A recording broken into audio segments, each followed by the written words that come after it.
मित्र हो, श्रोते हो आणि दर्शक हो, मार्मिक संवाद न्यूजच्या माध्यमातून मार्मिक कट्ट्यावर आपण संवाद साधतो आहोत.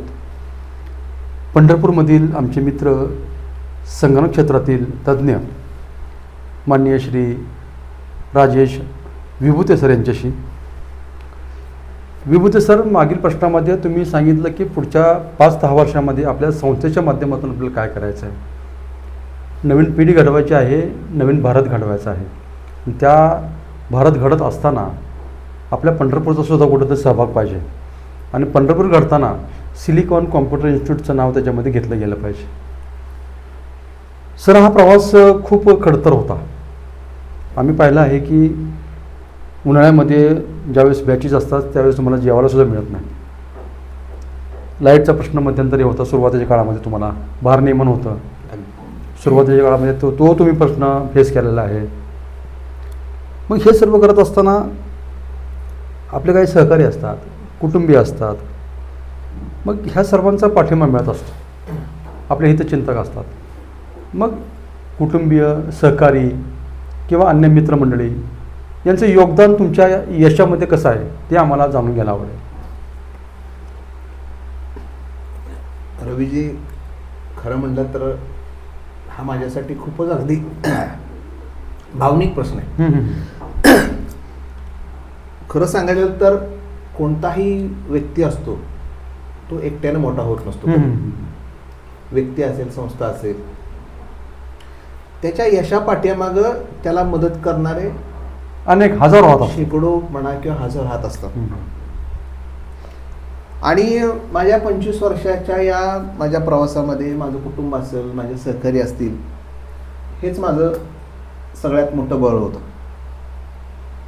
आता कुटुंबाबद्दल सांगायचं झालं तर सुरुवातीच्या काळामध्ये बरीचशी अनिश्चितता होती, आर्थिक ताण होता. पण माझ्या घरच्यांनी मला कधीच खचू दिलं नाही. माझ्या पत्नीने असेल, आईवडिलांनी असेल, भावाने असेल, खंबीर पाठिंबा मला त्या काळामध्ये दिला.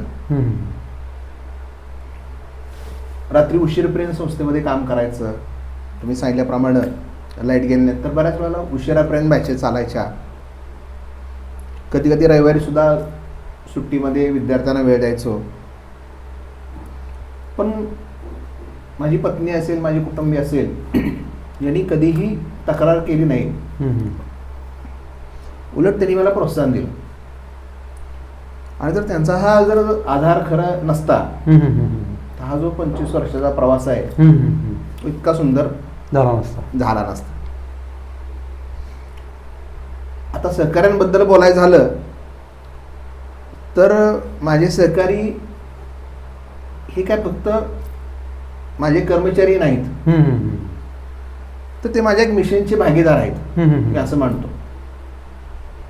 आज जे माझ्यासोबत आहेत, जे काही कारणानिमित्त माझ्यापासून गेले, आमच्या या संस्थेच्या यशामध्ये माझ्या सहकार्याचा सुद्धा खूप मोठा वाटा, आपण म्हणूया असे वाटा आहे. प्रत्येक टप्प्यावर त्यांनी मला निष्ठेने साथ दिली. नवीन नवीन तंत्रज्ञान शिकले, विद्यार्थ्यांशी आपुलकीने वागले आणि संस्थेला एका कुटुंबाप्रमाणे वातावरण दिले. त्यामुळं त्यांच्याशिवाय हा प्रवास नक्की शक्य नव्हता. त्यामुळे या निमित्तानं मी आज त्यांचं सुद्धा ऋण व्यक्त करतो, ही माझी जबाबदारी समजतो. मी नेहमी एक गोष्ट सांगतो की यश हे एकट्याचं नसतं, तर ते सामूहिक असतं, ते टीमवर्क असतं. आज जो काय आम्हाला पुरस्कार मिळाला तो माझ्या कुटुंबियाचा, माझ्या सहकाऱ्यांचा आहे. त्यांच्या त्यागाशिवाय, त्यांच्या पाठबळाशिवाय ही गोष्ट कधीच शक्य नव्हती, हे मी तुम्हाला मनापासून सांगतो.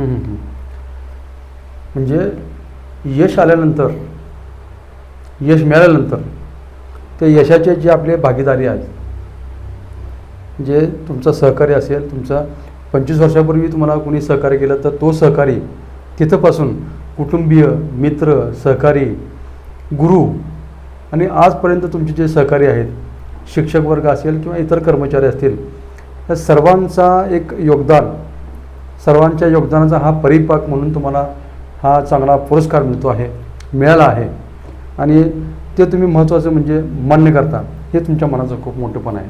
म्हणून तुम्ही या मोठ्या संस्थेचे 25 वर्ष तुम्ही एक चांगलं संचालन केलं आहे, चांगला प्रवास केलेला आहे आणि इथून पुढे सुद्धा तुमचा प्रवास चांगलाच होणार आहे. खूप छान सर, धन्यवाद. स्पीड, स्टाईल आणि बॅलन्स यांचा परफेक्ट मिलाप म्हणजे स्केटिंग. शहरातील सर्वोत्तम स्केटिंग सेट्स मिळतात साई स्पोर्ट्स अँड एम्पोरियममध्ये. इथे उपलब्ध adjustable roller skates, professional inline skates, balance skates, protection gear sets, helmet, नी guard, elbow guard, wrist guard आणि सुरक्षिततेसाठी लागणारे सर्व साहित्य. या स्केटिंग सेटची वैशिष्ट्ये: मजबूत व्हील्स, स्मूथ बिअरिंग्ज, मजबूत स्ट्रॅप, हलके वजन, ॲडजस्टेबल साईज. नवशिके तसेच प्रोफेशनल या दोघांसाठी अगदी योग्य डिझाईन.